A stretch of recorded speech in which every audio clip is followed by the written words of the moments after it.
In no way did I think I was going to be coming back to Need for Speed 2015 so goddamn soon. But I have genuinely been playing this game more than Payback recently, and I thought this just deserves a commentary. Don't worry, this isn't going to be another Payback rant. Instead, it's going to be celebrating what was so good about this game, because even with all of its flaws, and arguably it had more flaws than Payback, I don't really agree with that. I know a lot of people do think that though. And even with all those flaws, I think I prefer this game. So let's go ahead and take my R32 out. We'll drive around for a bit, maybe get into a few races. I'm just going to have a bit of a commentary talking about why I'm revisiting Need for Speed 2015, because it's not even been like, what, 3 months since Payback's come out, and I've already come back to this game. Think that says wonders, really. Okay, so here we are back in Ventura Bay.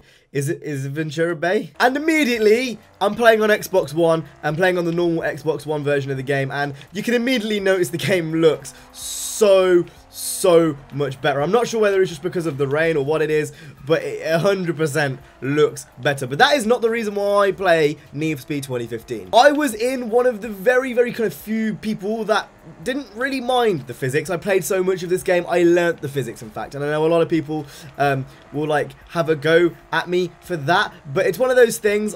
I've played so much of this and I understand the game so well that the physics aren't really an issue to me.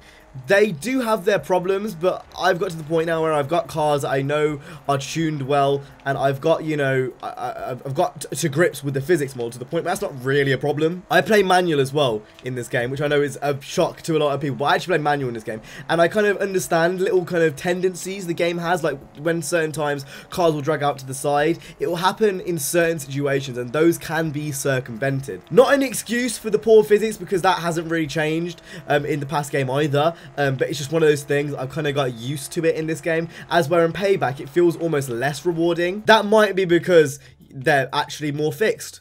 I couldn't tell you why. So that's one thing.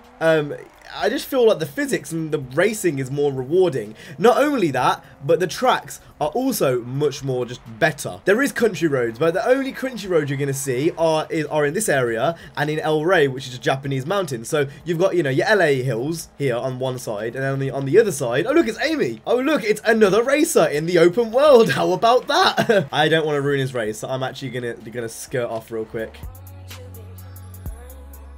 Yeah, so for whatever reason, I'm just going to end that point. The physics are more rewarding, even if they are worse in this game, arguably. I'm going to go out on a limb and say the racing and you know, like the driving in this game is much more rewarding than Payback. This wasn't really supposed to be like a list video, and I guess it's not really. It's kind of just me ranting more than anything else. And this game still has flaws, like, don't get me wrong, like the car feeling like it's on rails thing is very much a flaw, and you know, there's obviously customization problems and whatnot, and I'm not discarding those problems. It's just one of those things, but I kind of want to explain, like, I want to see if you guys have gone back to this game, really. How many of you guys have gone back to 2015, and if you haven't, is this video enough for you to go ahead and go back? Obviously, this has online free roam and stuff, and obviously, there's just certain things this game has over Payback. Just the setting, the atmosphere, just the game, and I'm not sure whether that's nostalgia purposes, but I doubt it. It can't really be nostalgia because the game hasn't even been out for 3 years yet.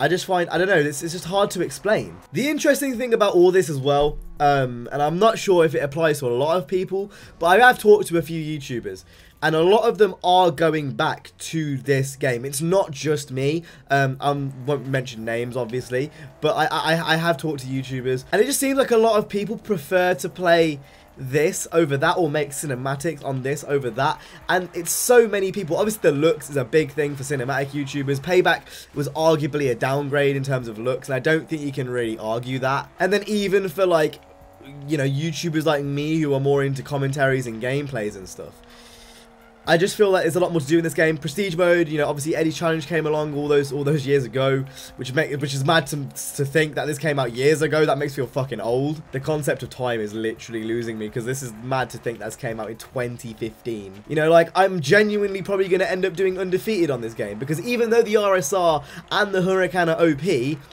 in a mixed speed list, they have no chance against my R32. Well, at least most of the people who drive those cars don't have a chance against my R32. There was a handful of cars that if you took into a mixed speed list, the Huracan and the RSR would not stand a chance. The Mustang being one of those, the 240Z being one of those. You know, there was just a handful of cars which weren't that bad, and you just can't get that in Payback because the Regera and, you know, I believe it's the Regera, the RSR and the Huracan, they're just, you can't beat them. And because there's no mixed speed lists, well, there's no counter to it. Like, there's no Jack of all trades, master of none. It's just Regeras. That game has tainted Regeras for me now. I don't want to see another one. I can respect the car and stuff, I just don't want to see another one. So I don't want to ramble on for too much longer. We're going to finish this race, and I just want to ask and pose the question to you guys.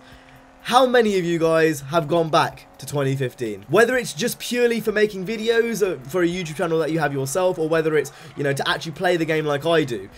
How many of you guys have gone back to it? I am going to do Undefeated on 2015 again, because it's got to the point now where for Payback, there's very little they can do to bring me back. Online free roam, okay, but like, it doesn't fix a lot of the issues. There'd have to be a pretty huge, like, patch for me to come back to that game. Anyway, with that being said, we're coming up to the final corners, and we are across the line, and that's all I really have to say in today's video. It was probably a bit short, to be fair. I do apologize for that. But it really is just a simple question. I just want to know. I can't be the only one. I just can't be the only one. Anyway, with that being said, you guys enjoyed this video. If you did, make sure to go ahead and hit the like, subscribe. I'll see you guys in the next one. You guys have been awesome. Stay safe and peace.